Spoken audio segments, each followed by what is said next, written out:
Good evening, everyone. It's 6:30 p.m. Tuesday, May 31st, 2011. Today's discussion is going to be about compliance issues, looking at challenges and solutions to these burning compliance issues. My name is George Rocco. I am the Vice President of Compliance for Scotiabank Group. Happy to be a part of this JSC e-learning campus course.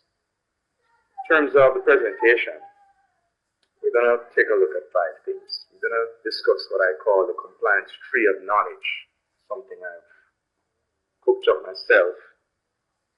And then we're going to define a particular risk, which is compliance risk. And then we're going to take a look at everyday challenges faced by compliance professionals.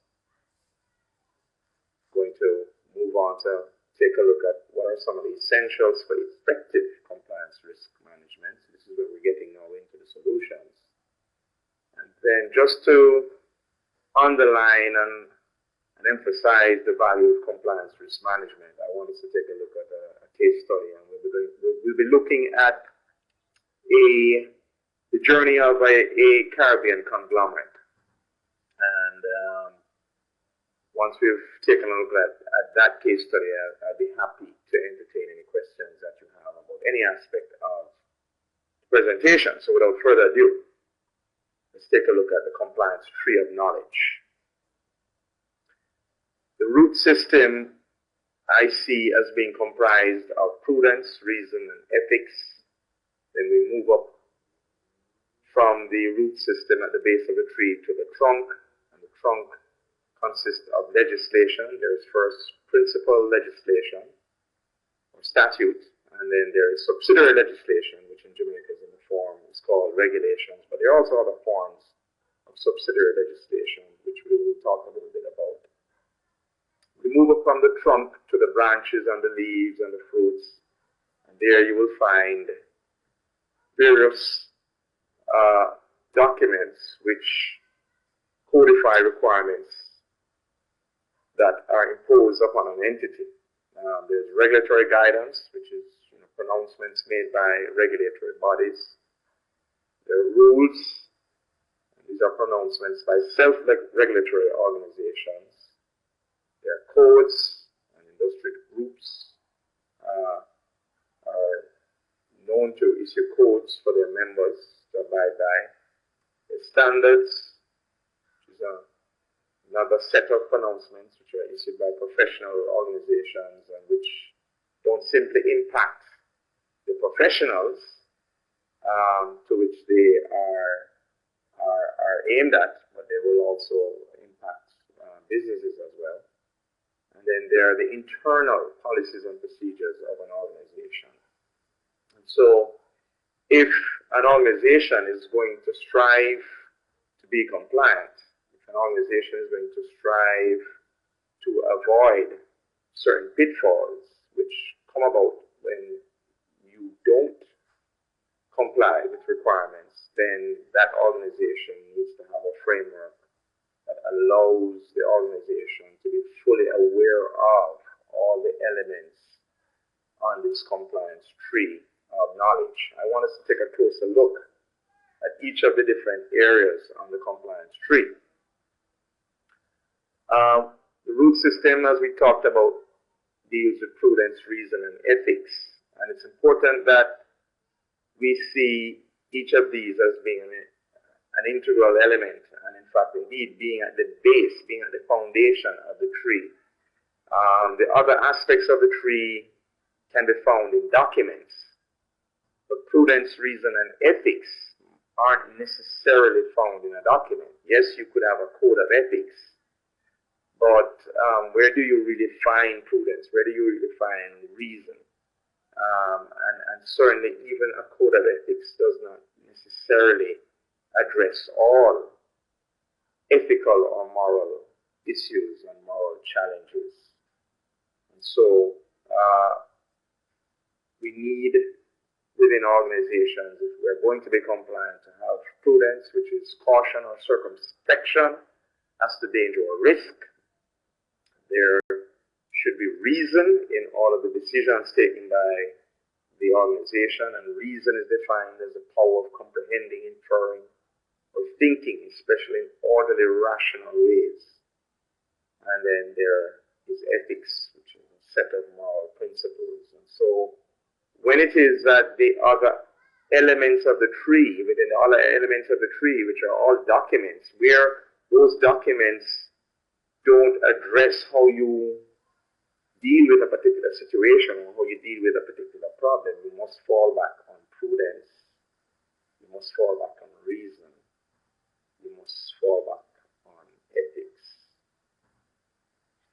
Let's move on from the root system to the trunk of the tree. And the trunk of the tree really has statutory requirements. And here I want to give just a few examples. This is not an exhaustive list of all of the statutory requirements that a company or a group of companies might have to be aware of if that company is to conduct its business in a compliant way, in an effective way. In Jamaica, there is principal legislation, and examples of that are the Companies Act, the Proceeds of Crimes Act, the Banking Act, and also more detailed requirements can be found, more detailed statutory requirements can be found in subsidiary legislation. And in Jamaica, regulations are quite often the document that you would have to look at if you want to see the detailed requirements that accompany a particular statute. If you look at the Proceeds of Crimes Act, under that act there is a set of regulations called the Proceeds of Crime, Money Laundering Prevention Regulations. Some statutes, some pieces of principal legislation give powers to the minister to set certain requirements by way of orders. Sometimes these are by way of an exemption from certain provisions in law, and those requirements those exemptions may well come with conditions. And so, in terms of knowing what it is you can do, what it is you're allowed to do, you have to be cognizant of ministerial orders. And I give an example here, which is ministerial orders that have been established pursuant to Section 22C of the Bank of Jamaica Act. Those orders relate to dealings in foreign currency.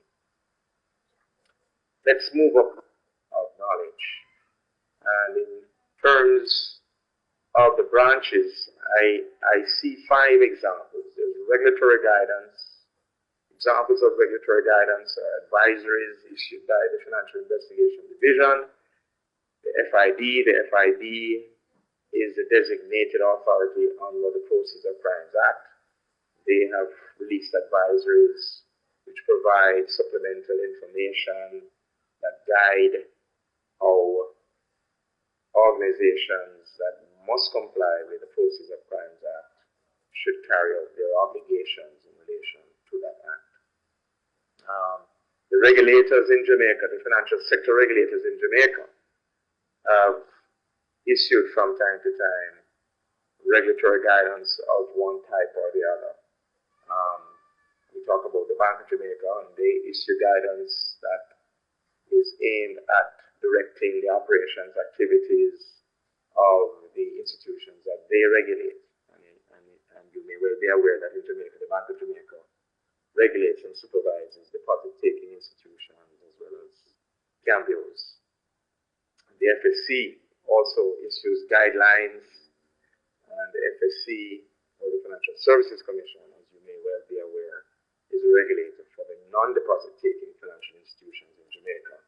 Here we're speaking about insurance companies, securities dealers, investment advisors, pension funds and pension fund trustees, retirement schemes and retirement scheme trustees, as well as the administrators and investment managers of pension funds and retirement schemes.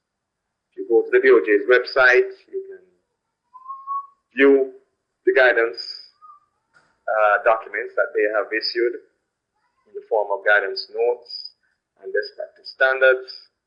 Likewise, if you go to the FSC's website, you can view the various guidelines and bulletins that they have issued for the various industries that they regulate. Another example of a branch of rules, the Jamaica Stock Exchange has rules which apply to companies which list on any of the boards of the exchange. They also have rules which must be complied with by the member dealers of the exchange. Codes are another type of branch on the compliance tree of knowledge. An example of a code is the Private Sector Organization of Jamaica's Code on Corporate Governance, which is a voluntary code in that the POCJ does not mandate that organizations comply with the code. What they say is that you either comply or explain why you do not comply with the code. And the code is aimed at elevating the levels of corporate governance in issuers and financial institutions. Standards are another type of branch. I cite two examples here. The accounting standards issued by the International Accounting Standards Board, which we know are collectively called International Financial Reporting Standards, or IFRS. Actuaries have to comply with actuarial standards that are issued by professional actuarial bodies. And of course, companies, well-run companies, have documented internal policies and procedures. And examples of those are policies and procedures in relation to human resources, sales and customer service, finance, business development, risk management, and compliance.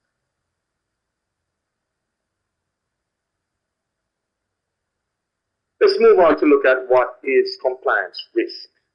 Compliance risk is the risk that a business activity may be conducted not in conformity with applicable regulations, internal policies and procedures, and ethical standards expected by regulators, customers, investors, and employees.